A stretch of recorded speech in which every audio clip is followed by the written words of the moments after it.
아파트 전세 매물이 급속도로 줄어들고 있습니다. 지금 보시는 그래프는 서울 은평구의 전세 매물 개수인데 5월에는 2,000개였던 전세 매물이 현재는 670개밖에 없습니다. 불과 6개월 사이에 3분의 1이나 줄어들었는데요.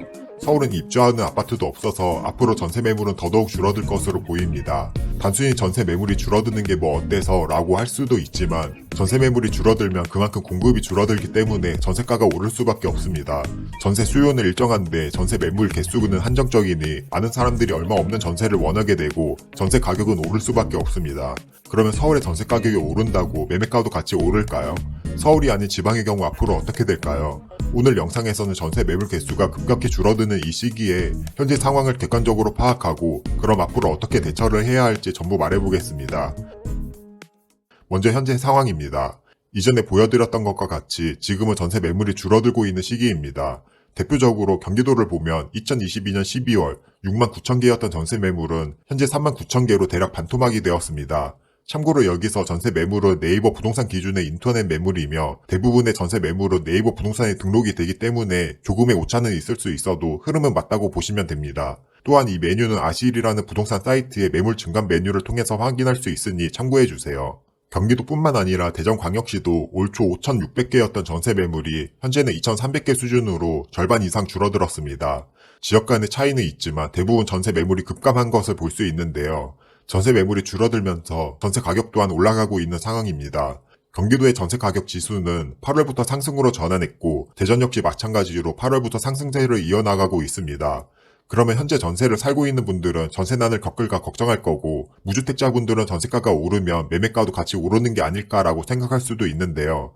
지금 전세가가 오른다고 무조건 전세난이 있다거나 매매가가 오르는 건 아닙니다. 이 부분에 대해서 명확히 설명을 해드릴게요. 먼저 전세가가 오를 때 전세난이 있냐의 측면에서 보겠습니다. 역전세라는 이야기를 많이 들어보셨을 겁니다. 역전세는 2년 전 계약했던 전세 가격보다 현재의 전세 가격이 떨어져서 집주인이 오히려 세입자에게 전세금의 일부를 돌려주는 현상입니다. 보통의 인플레이션, 물가 상승으로 인해서 전세가도 만만하게 올라야 하는 게 정상이지만 공급 부족이나 각종 정책, 급격한 전세 상승으로 특정 시기에 전세가가 올랐다면 2년 뒤에 전세가가 떨어지는 경우도 생깁니다. 이럴 때 2년 전에 비싸게 들어갔던 전세가보다 현재 전세 가격이 떨어지는 현상이 발생하는 거고요. 다시 현재로 돌아와서 전세가가 오르고 전세난이 걱정된다고 해도 지금은 오히려 역전세가 나는 상황입니다. 2년 전인 2021년을 보자면 그 당시는 모두가 알고 있듯이 엄청난 유동성과 낮은 금리로 인해서 전국의 부동산이 고점을 찍었던 시기입니다. 매매가뿐만 아니라 전세 가격도 고점을 찍었던 시기인데요. 다시 매매 전세 지수 그래프를 보자면 2022년 초까지 급격히 상승하고 그 이후 횡보하다가 2022년부터 2023년까지는 하락한 것을 볼 수 있습니다. 이 말은 2년 전 전세를 들어갔다면 그 전세가가 가장 고점이라는 뜻입니다. 그래서 지금 아무리 전세 가격이 오른다고 해도 지난 2년간 전세가가 최고점에서 이미 많이 떨어졌기 때문에 지금 다시 전세를 들어가는 분들은 오히려 그때보다 저렴하게 들어갈 수 있습니다. 2022년과 2021년에는 전세 매물이 줄어들고 전세 가격이 급격히 올랐습니다. 그때 기준으로 2년 전이 2018년에서 2019년 대비 전세 가격이 2배가 오르는 곳도 있었죠. 하지만 지금은 그때 상황과는 다릅니다. 이미 전세 가격이 고점을 찍은 2021년 이후 2년이 지난 지금이라 전세 가격이 오르기는커녕 오히려 떨어진 상황입니다. 그래서 전세 매물이 줄어들고 전세 가격이 오르고 있기는 하지만 이전처럼 전세 가격이 너무 비싸져서 생기는 전세난은 없을 겁니다. 두 번째로 전세가 오른다고 매매가도 같이 오를까요? 이 부분도 전혀 맞지 않은 이야기입니다. 그 이유는 지금 실수요자의 입장에서 생각해보면 답이 나오는데요. 결국 실수요자의 입장에서는 거주를 위해서는 매매 아니면 임대입니다. 여기서 임대는 전세와 월세가 있지만 가장 보편적인 전세를 기준으로 말해볼게요. 어딘가에 거주해야 할 사람들은 매매 아니면 전세를 선택해야 하는데 지금 상황에서 매매가가 너무 많이 올랐습니다. 이미 전 고점 수준까지 올라간 아파트들도 꽤 있고요. 대부분은 지난 저점 대비 10%에서 많게는 30% 가까이도 상승한 상태입니다. 이 상황에서 이제 실수요자들은 매매를 선택하기에 부담스러운 상황이 되었습니다. 특히 대출금리도 올라서 원리금 상환에 대한 부담도 더 커졌습니다. 이렇게 이미 많이 오른 매매가에 대한 부담으로 자연스럽게 남은 거주 형태인 전세를 선택하는 사람들이 많아졌습니다. 다시 서울 은평구의 전세 매물수를 보면 2023년 6월부터 전세 매물은 급격히 하락했지만 매매 매물은 오히려 계속 증가하고 있는 것을 볼 수 있습니다. 서울의 높아진 매매가로 이제 사람들은 매매 형식의 주거를 선택하기보다 전세 형식의 주거를 선택하는 상황이 늘고 있습니다. 이 말은 전세 수요는 점점 높아지는데 매매 수요는 없어진다는 말이고, 또 다른 말로는 전세 가격은 오르지만 매매가는 오르지 않을 수도 있다는 말입니다. 그러면 여기서 전세가가 매매가를 밀어 올릴 수도 있지 않나요? 라고 반문할 수도 있는데요. 전세가가 매매가를 밀어 올리는 상황은 보통 전세가율이 충분히 높아졌을 때 나타나는 현상입니다. 하지만 지금은 수도권 아파트의 전세가율이 너무 낮습니다. 입지가 좋은 곳들 위주로 봤을 때 전세가율이 평균적으로 50% 수준인 것 같은데요. 여기서 더 심한 곳은 40%까지 떨어진 곳도 있습니다. 이런 곳들은 전세가가 급등해서 20%가 오른다고 하더라도 그래도 60-70% 수준으로 그리 높다고 말하기 힘든 수준입니다.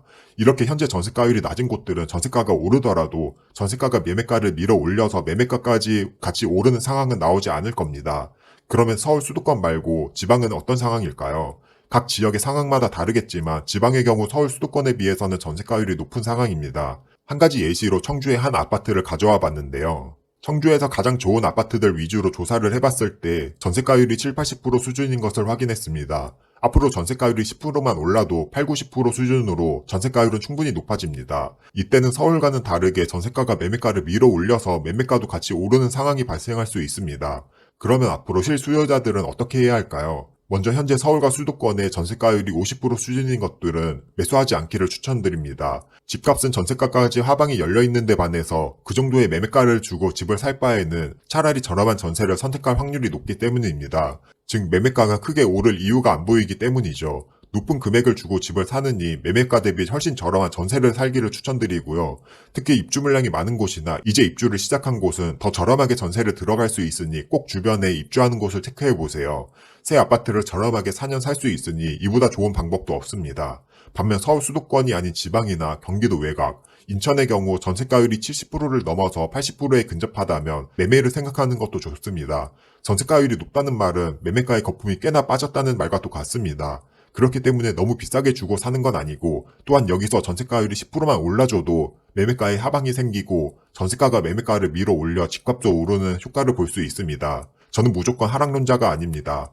반대로 무조건 오른다는 상승론자도 아니고요. 다만 지금 상황을 최대한 객관적으로 보라고 하며 앞으로 어떻게 대처를 해야 할지 항상 생각합니다. 또한 저는 서울이 앞으로 무조건 하락할 거다라고 외치는 것도 아닌데요. 서울과 수도권의 아파트 가격이 오를 상황이 오면 저도 긍정적인 스탠스로 말을 할 겁니다. 한 가지 팁을 드리자면 서울과 수도권 갭 투자의 경우 두 가지 핵심을 꼭 알아야 합니다.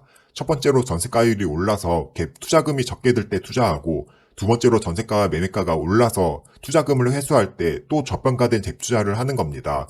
이 두 가지 방법을 잘 활용한 사람들이 지난 상승장이 2015년부터 2021년까지 큰 부를 쌓을 수 있었습니다. 이 원리와 앞으로 어떻게 해야 할지에 대해서도 추후 유튜브 영상으로 만들어 볼 테니 구독과 좋아요는 꼭 해주시고요. 이런 기회를 잡기 위해서는 꾸준히 시장에 참여하고 시세를 확인하며 공부를 해야 합니다. 저도 그 날이 올 때까지 꾸준히 투자를 하며 유튜브로 좋은 내용을 전달하겠습니다. 오늘은 전세 매물이 줄어들면서 앞으로 부동산 시장은 어떻게 될지 알아봤습니다. 서울 수도권의 경우 전세 매물이 줄어들어서 전세가가 올라가도 이미 전세가율이 낮기 때문에 매매가가 더 이상 올라가지 않을 가능성이 크고, 지방의 전세가율이 높은 지역은 이미 전세가율이 어느 정도 높기 때문에 매매가도 올라갈 수 있다고 했습니다. 물론 서울과 지방이라고 너무 포괄적인 개념으로 이야기를 해서 각 지역의 상황과 가격을 자세히 봐야 하긴 한다는 점을 꼭 알아두세요. 그럼 오늘 영상은 여기서 마치도록 하고, 도움이 되었다면 구독과 좋아요 부탁드립니다.